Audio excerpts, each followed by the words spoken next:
به نام خداوند بسیار بخشنده و مهربون. امروز میخوایم در مورد امید درمانی صحبت کنیم. در امید درمانی چه اتفاقاتی میفته؟ در طول روز ما نیاز داریم که امید بخش خودمون باشیم، امید بخش دیگران باشیم، کلمات امیدوار کننده به خودمون بدیم، کلمات امیدوار کننده به دیگران بدیم.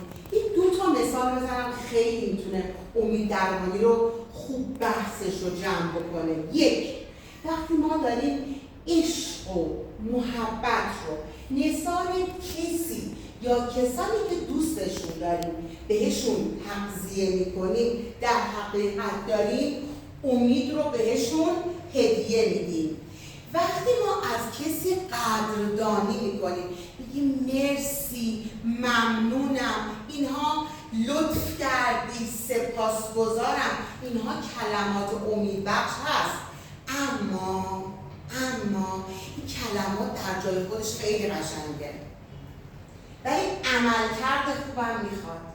ما باید کلاممون با عمل سپاسگزارانمون یکی باشه و از همه مهمتر حس باشه.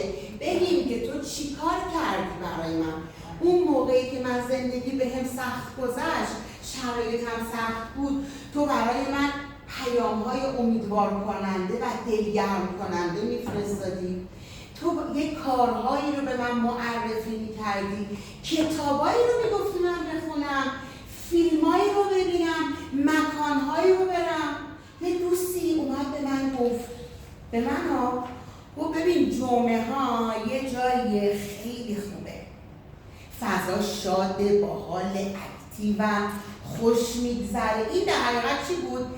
معرفی یک مکان امیدبخش. پس امیدبخش خودمون و امیدبخش دیگران باشیم.